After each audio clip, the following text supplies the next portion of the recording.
Hello and welcome to this presentation on 3 strategies that will revolutionize the way you manage email. I'm just going to bring up a slideshow to walk through with you for this session. And just to get started, let me explain the spelling of my name. That is the correct spelling. You might have seen that in some of the literature and thought somebody's got it wrong, but that is the way my parents decided to name me. I was named after the actor Stuart Granger. I became Stuart Grant, and the spelling came from a book my father was reading about British World War II pilot Douglas Robert Stewart Barter. So the spelling came from that. So if you're wondering, that explains that. Hopefully that'll tick that little question mark in the back of your mind off. And then in terms of why I'm here, I help executives, their EAs, their leadership teams, anyone in admin and support, pretty much anybody using email to get control of email and the workload that it delivers. And this has been my area of speciality since 2005, so 18 years or so now. Who finds that email is central to almost everything that you do in your role. Almost everything that needs to be done is coming through that email channel, isn't it? And it has a ripple effect on everything else that you're trying to do, both in the workplace, but also in your personal life, because who finds they're doing email after hours, during breaks, early in the morning, even on weekends. So it's really come in and taken over. I won't spend a lot of time, in fact, I won't spend any time talking about the frustrations, challenges, and problems you're having. Let's get straight on with these 3 key strategies. So what are the 3 strategies? And this is what I have found as a specialist in this area since 2005, that most of our issues fall into one of 3 key areas that we need to address. The first one is when. We must get control of when we are trying to address email, and most importantly, when we're not doing email, because we're getting other higher priority tasks and activities and projects done. The second is what? What is your process, your system, your methodology for processing email?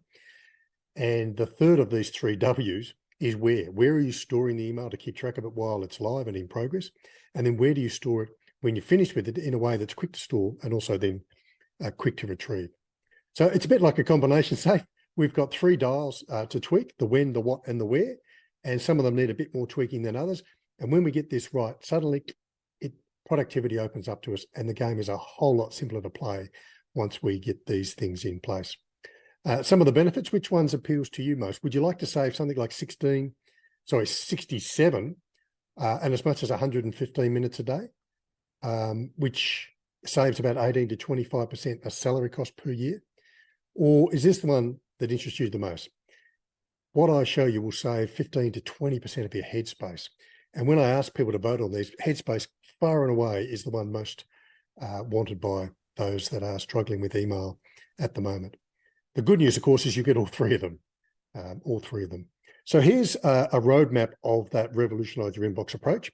Under each of those strategies, there are principles, some guidelines, if you like, for the way you play the game. There's processes or things that you put into action for each strategy. And then there's also the way you manipulate the technology, the tool, the software, or what I call the platform. So let's have a look at the when strategy in particular. And this is an approach that I've developed over 18 years. It hasn't just come about in an instant. It's something that's the result of all of the research and the experience I've had working with hundreds, if not thousands, of people in roles, and specifically in the last 4 years with EAs and their executives. So under the when strategy, the principle is to be proactive, not reactive. When we first started using email, we were very reactive to it because it was new and we didn't get a lot. And now we are getting a lot. In fact, it's like trying to drink from a fire hose, and we are still reacting to it instead of having got a proactive approach. So we need to look at email in a structured way instead of unstructured, with full attention instead of partial attention, and be proactive rather than reactive to it. In principle, the way to do that is to schedule times for email into your schedule in the same way that you schedule meetings and appointments. These are legitimate conversations that you need to have digitally, written conversations, but because they're not in the calendar and you've set aside time for them, they're very hard conversation to have and to get right.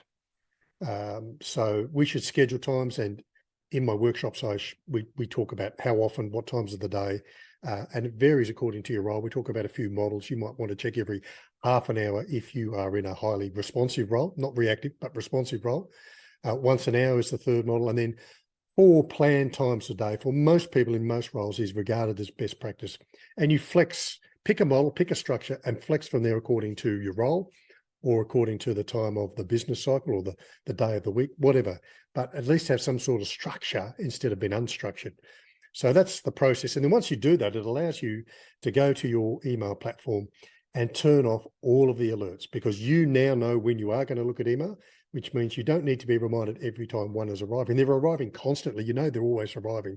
You don't need the little pop-up or the ding or the visual of the envelope tray to know that there's email. There's always email there. You'll find yourself reluctant to turn off the alerts if you haven't scheduled when you will look at email, because your mind will constantly be curious about what's there. But once you know when you're going to deal with it, it gives you great peace of mind. And have a play with this over a period of weeks to find out the structure that works best for your role and your way of working and for those around you. There's a whole lot more to unpack under that when strategy, but they're the key elements for that. Under the what strategy, the principle is to handle each email only once. Who's challenged by that? Now, what I mean by that is you don't waste a look at an email. How many times do you look at an email, skip to the next one, and then you have to go back to that one again, and you read it a second, a third, a fifth, a 13th time before you actually take some sort of next action on it? My take on this is that your time is simply too valuable to look at an email more than once without doing something to move it forward. That is a mindset. That's a decision that you make. My time's too valuable for that repetitive looking at email without getting some benefit. The skill set for doing that is the 4D methodology. All of the great time management gurus I've studied in the last 26 to 27 years talk about 4Ds, making one of 4 possible decisions every time you look at a new input, whether that's an email or something in your in tray or a text message or social media. Once you do this consistently, you have a consistent process, you'll notice patterns of repetition and you can speed that up. In Outlook, for example, there are 7, 8, 9 tools that will speed up email processing and replies and cut out a lot of that repetition and manual labor. But you'll often miss the opportunity if you're not consistent with your process. So they're the key elements from the what strategy. Handle it once, use the 4D methodology, speed up replies and processing once you're consistent. And then under the where strategy, the principle is to separate complete from incomplete. I often see read mixed in with unread emails. When you're looking at your inbox, you really, if you think about it, should only be looking at unread emails. If I've already read it, I should have moved it on in some way, shape or form. I also see people who've got emails they've finished with and dealt with, but haven't yet deleted or filed. And I'm finding that more and more. We tend to have folders and subfolders and subfolders and subfolders that we've developed over the years. And a lot of people have given up on that because it's too hard to administer and to manage and tend to leave everything in the inbox. Both of those models have their flaws and their baggage, their difficulties. The principle, separate complete from incomplete, so that you're only ever looking at new or you've got it in some sort of storage system, which is the process. Simplify your email storage system as much as possible. The ultimate structure is to have one single folder, just one place. How quick and easy is it for you to know where to go when you need to store it if there's only one place you store things? How quick and easy is it for you to know where to go to find it again if there's only one place to go looking? So I talk about a number of models in that particular workshop. The ultimate model is just to have one single folder and then start relying on search and harness the power of search. Most of us are not nearly as competent as using the search as we need to be in the modern age. Search capacity increased enormously in the last decade, but our skill set for using it has not. So you might find that you need to learn how to harness the power of search before you're happy to go to a radically simplified folder structure. But that's what allows you to do it, is learning how you can use the power of search.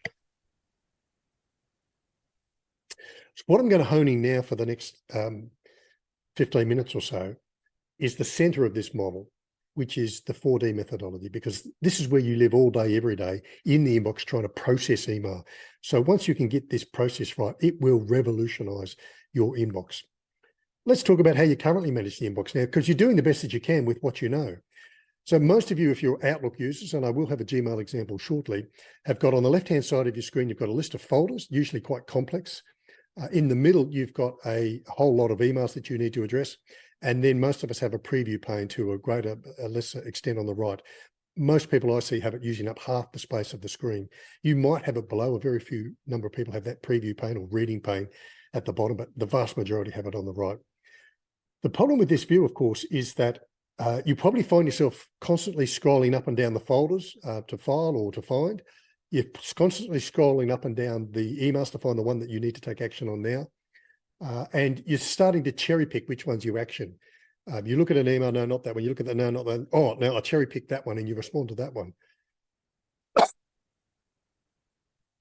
The other issue with this view is you can't easily see what needs to happen with each email and when that action needs to be taken.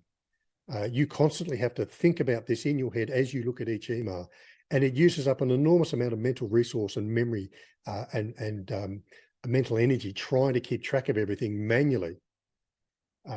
The other thing that with this view is that, I'll just get, this view does not help you to feel well organized and in control. There is this constant level of low-level anxiety and worry about missing something important that may not be on the screen right in front of you. So this view is not very helpful. What I'm going to show you is how we can change that. So before I do the 4D methodology, just quickly, every time we look at an email, we make one of 4 possible decisions. Everything falls into one of these 4. The first one's your favorite. You can delete the email, either because it was spam and unwanted or because it was a regular item that you are glad to have got, but the next action is deleted, or it was something transactional. You needed the email, but it has now served its purpose because you've read it and it gave you the information you needed, and now you can simply delete it. The second 4 of the 4Ds is to deal with it straight away. And the rule of thumb here is if you can take the next action on this email in 2 minutes or less, and a lot of email you can deal with much quicker than that, but up to 2 minutes, deal with it straight away, right here, right now. It's quicker to deal with it now than the time it takes to put it off, store it, keep track of it, retrieve it, read it, think about it, make a decision later. And that's why the when strategy is so powerful, because it gives you the time to do the thinking, to make the decision. And often the decision is to deal with it straight away. And you've got time to do that.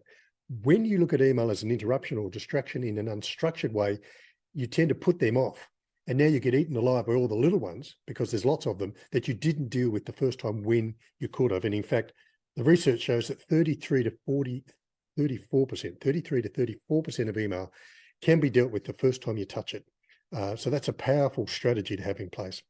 The third of the Ds is to delegate. The next action needs to be done by somebody other than you. So you can pass it on to them.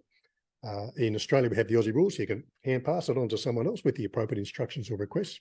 Unfortunately, for you in your role, you probably receive a lot of those, but it's an option that might be there occasionally. The fourth of the Ds is to make a decision. And the decision is, I can't deal with this email now. I don't have the time or the energy or the resources to deal with it now. And this occurs for around 35 to 37% of email.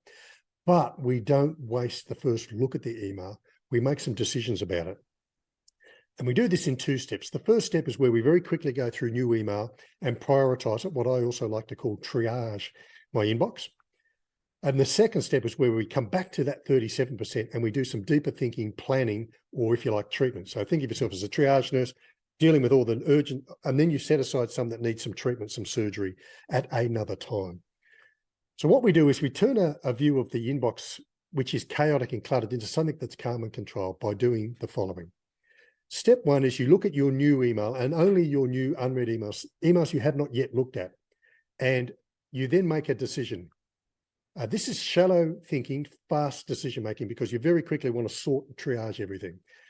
And we set up your inbox in Outlook so that you can allocate a priority high, medium, or low.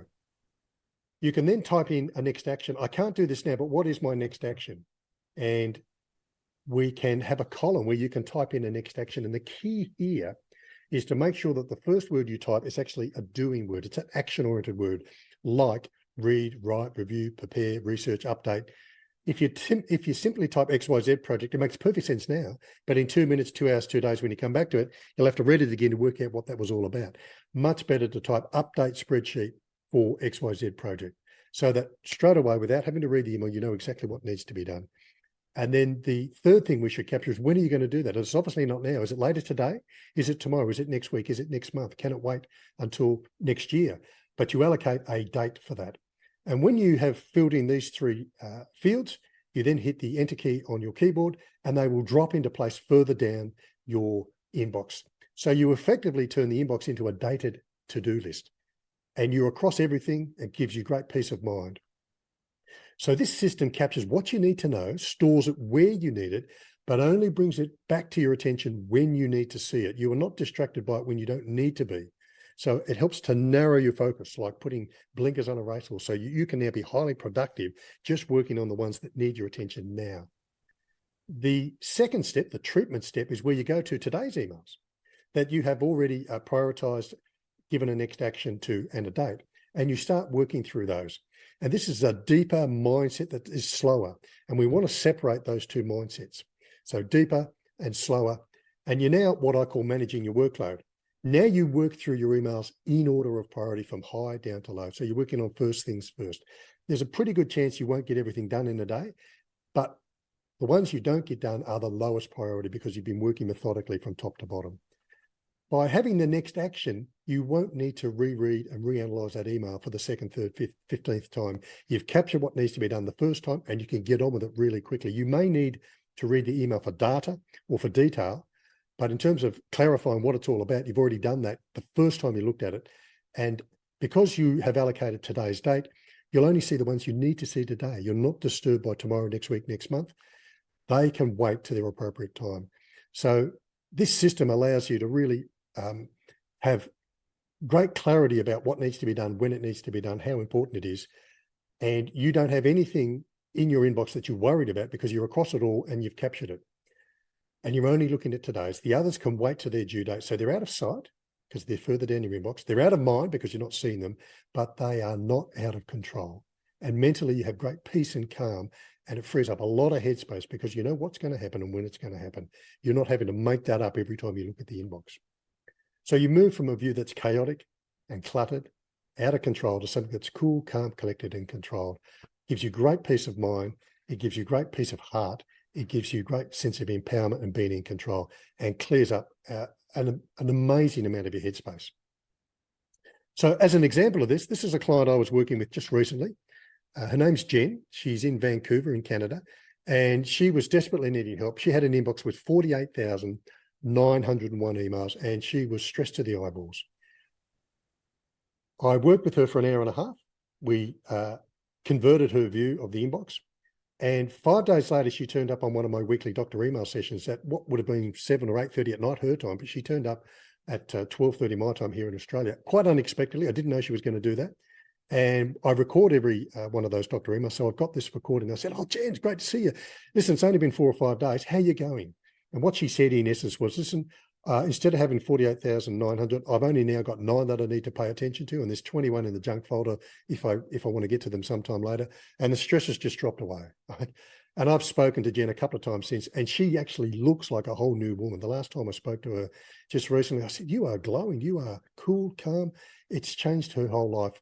And in fact, that's the single most common feedback I get about people making this change to their inbox view, is this has been life-changing. You know, this is a game changer. So here's a view of her inbox. There's the 9 that she was talking about. So she went from a view that looked like that, which was chaotic, needed lots of headspace to manage and control, lots of anxiety and worry about that, to this. She knows what she needs to do, when she needs to do it. And there's only 9 out of that 48,900 that really needed her attention, but they were all getting her attention because that's the default view of the inbox. So to summarize the process, step 1 is you process new unread email and using the 4D methodology. If it needs your attention later, you allocate a priority, a next action, and a due date. So this is a sifting, sorting, prioritizing exercise that's done with an active mindset, shallow thinking, fast decision making. Once you've completed that and all of your unread mail is now read and up to date, you then go to today's emails and you work through today's emails at a deeper level. And again, most of the decision making is, does this need to be filed? Can I add this to an existing calendar item? Do I need to create a new calendar item? Can I add it to OneNote? Can I add it to Teams? Wherever. So this is a managing your workload exercise. It's done with an active mindset, but it's a deeper level of thinking that takes longer. And we've separated from mindset number 2. And then the third thing you can do is I teach particularly executives to filter out the clutter, all of the emails that are reports, updates, subscriptions, news that you never have to take action on or reply to. They can be filtered out of the inbox using either a manual reading folder, or I prefer to use Outlook's junk rule. So you go to the junk email folder and treat that as your reading folder, and you check that just once a day, have a quick scan of all of the stuff. And now you're in a passive mindset. You're not looking to do. It's almost like you're sitting back with your arms folded going, okay, what else is happening? So this is an activity with a passive mindset. It's shallow thinking and fast decision-making again. And occasionally you might drop into deeper thinking if you find one that actually is worthy of your attention. And the beauty about using Outlook's junk items folder is that it self-cleans. At 30 days old, they self-delete. So you're not having to constantly clean up old newsletters, reports, subscriptions, those sort of things. So they're the three different mindsets that we have. There's three different activities. There's a sifting, sorting, prioritizing activity. Then there's a managing your workload activity. Then there's the keeping up with your work, keeping up with all your reading activity. And they're quite different mindsets. And when we try to do all three together, it's extremely wearing on us mentally. The poor brain is being jerked around from active to passive, from deep to shallow, from complex to simple. And it's very, very hard work mentally. You know what I mean. So three different activities, and so three different mindsets. Two of them are active, one is passive, two of them are shallow, one of them is deep. And it's a whole lot easier to game when you can use your mental resources like focusing the rays of the sunlight, so that you have laser beam focus on each of those activities and not trying to do all of them across the same period of time. For those that are using Gmail, here's a quick example. There's a normal sort of Gmail look with lots of emails. You cherry pick what you do and you're scrolling up and down. It doesn't store what you need to know when you need to know it. And we can transform that view here just quickly by giving them a priority, high, medium, or low. We can type in a next action, and we can allocate when it is we're going to come back to them.